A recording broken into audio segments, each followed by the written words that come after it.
Welcome to our channel today. We're excited to explore the most valuable Australian 50-cent coins. These coins are true treasures for any coin collector, and their stories are fascinating. Join us as we delve into the world of Australian coinage and explore the most valuable 50-cent coins. From their minting process to their current market value, we'll cover it all. Let's get started. Welcome back, coin collectors and treasure hunters. In today's video, we're diving into the world of Australian currency to uncover the true value and story behind the 1981 Australian 50-cent coin. Whether you found one in your change or you're building your coin collection, this video will break down everything you need to know about this coin, its mintage value, and a special limited mint set of 40 that collectors are chasing. The 1981 Australian 50-cent coin features the classic dodecagonal shape, 12-sided, and is composed of 75% copper and 25% nickel. The obverse displays the familiar portrait of Queen Elizabeth, while the reverse showcases the Australian coat of arms designed by Stuart Devlin. It's a standard circulating coin, but some versions are much more valuable than face value. In 1981, millions of these coins were struck, over 49 million, at the Royal Australian Mint in Canberra. However, that's not the whole story. Some of these coins were also minted in Canada due to high demand and production overflow.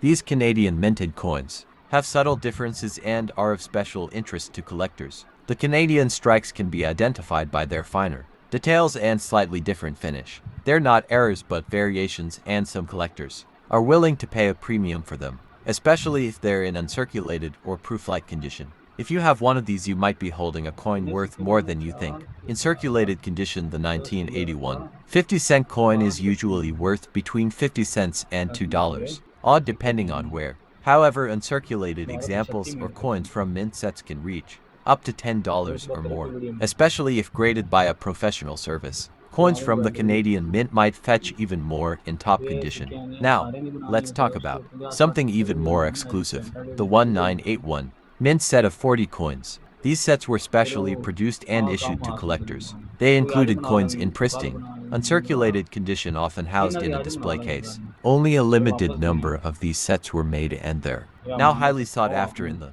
numismatic community. If you're lucky enough to own one of these 1981 40 coin mint sets, its value could range between $100 and $300, odd depending on the condition of the packaging and the coins. Some complete sets have even sold for higher amounts at auction. These sets not only hold value but are also a snapshot of Australia's coinage history. What makes the 1981 mint set even more interesting is that it may contain Canadian minted version depending on how the sets were compiled. That dual origin gives the set added appeal to international collectors and increases its market value over time. It's definitely one to keep sealed and protected. Whether you're a beginner or seasoned collector, the 1981 Australian 50-cent coin offers multiple layers of interest, from regular circulation pieces to rare mint sets. If you think you've got one of these coins or sets, be sure to inspect it closely, or even better, have in circulated condition. The 1981 50-cent coin is usually worth between 50 cents and $2, odd depending on where. However, uncirculated examples or coins from mint sets can reach up to $10 or more, especially if graded by a professional service. Coins from the Canadian Mint might fetch even more in top condition. Now let's talk about something even more exclusive, the 1981 mint set of 40 coins. These sets were specially produced and issued to collectors. They included coins in pristine, uncirculated condition, often housed in a display case. Only a limited number of these sets were made, and they're now highly sought after in the numismatic community. If you're lucky enough to own one of these 1981 40 coin mint sets, its value could range between $100 and $300, odd depending on the condition of the packaging and the coins. Some complete sets have even sold for higher amounts at auction. These sets not only hold value but are also a snapshot of Australia's coinage history. What makes the 1981 mint set even more interesting is that it may contain Canadian minted versions depending on how the sets were compiled. That dual origin gives the set added appeal to international collectors and increases its market value over time. It's definitely one to keep sealed and protected. Whether you're a beginner or seasoned collector, the 1981 Australian 50-cent coin offers multiple layers of interest, from regular circulation pieces to rare mint sets. If you think you've got one of these coins or sets, be sure to inspect it closely, or even better, have it professionally graded. Thanks for watching. If you found this video helpful or learned something new, don't forget to like, subscribe, and click the bell icon so you never miss out on future videos about rare and valuable coins. Leave a comment if you have a 1981 50-cent coin and let us know where you found it. See you in the next one. Hey everyone, welcome back to the channel. If you love exploring the world of coins and collecting hidden treasures, you're in the right place. Today we're diving into the 1984 Australian 50-cent coin, a fascinating piece with some intriguing vintage facts, collector interest, and potential value that might surprise you. So make sure you stick around to find out if you might have one worth keeping. The 1984 Australian 50-cent coin features the iconic dodecagonal shape with 12 flat sides and is made from a copper-nickel alloy. Weighing 15.55 grams and measuring 31.65 millimeters in diameter, this coin continues the traditional design introduced in 1969.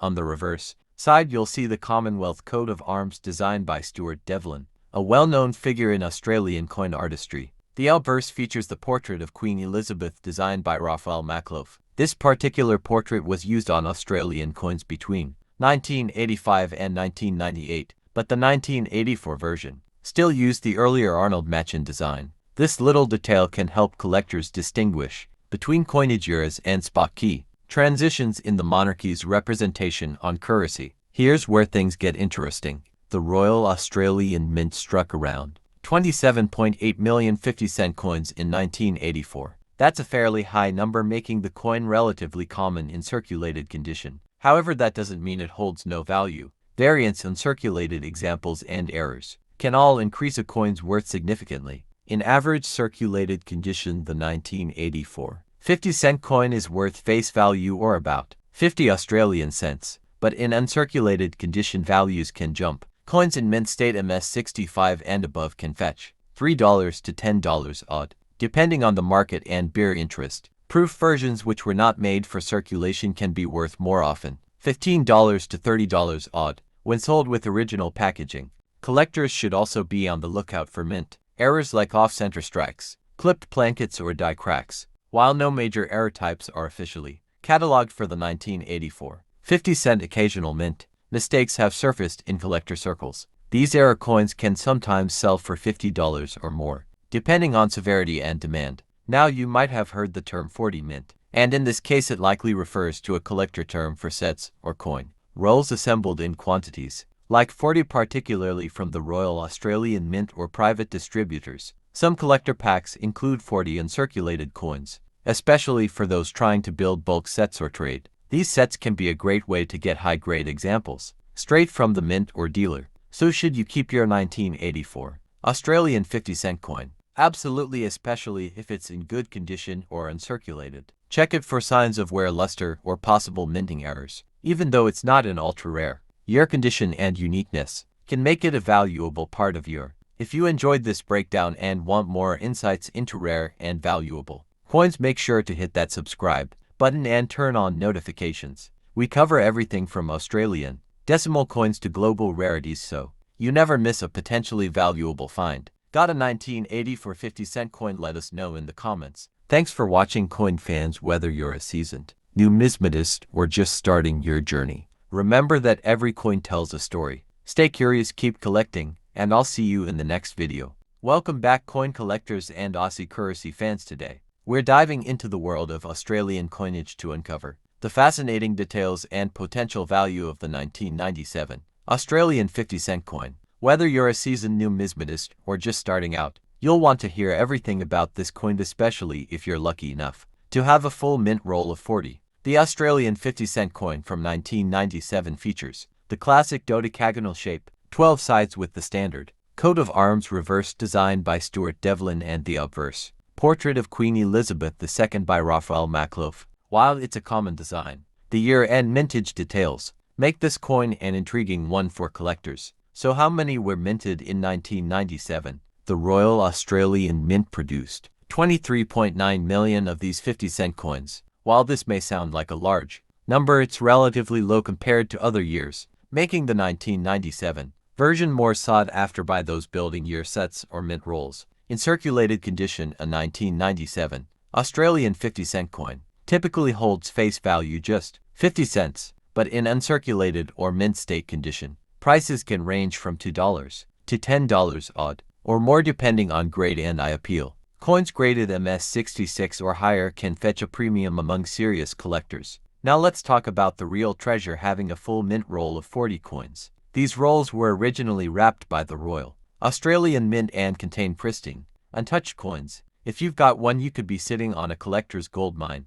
A full roll in mint condition could sell for $80 to $150 odd, and possibly more if the coins inside are of exceptionally high grade. Collectors love mint rolls because they offer a better chance of finding high-grade coins. Straight from the mint, no scratches, no wear, and no handling marks. For investors, rolls are also an appealing long-term asset, especially for low mintage years like 1997. Another reason collectors go after rolls is the potential for variety or error coins. While there are no major known errors in the 1997 50-cent coin series, rolls are always worth checking. You never know what rare die cracks, cut errors, or off-center strikes you might uncover. So how can you tell if your coins are worth grading? Look for coins with strong strikes, minimal contact marks, and original luster. If your 1997 50-cent coins meet these criteria, it might be worth submitting a few for professional grading by PCGS or NGC. If you're holding a mint roll, keep it stored in a cool,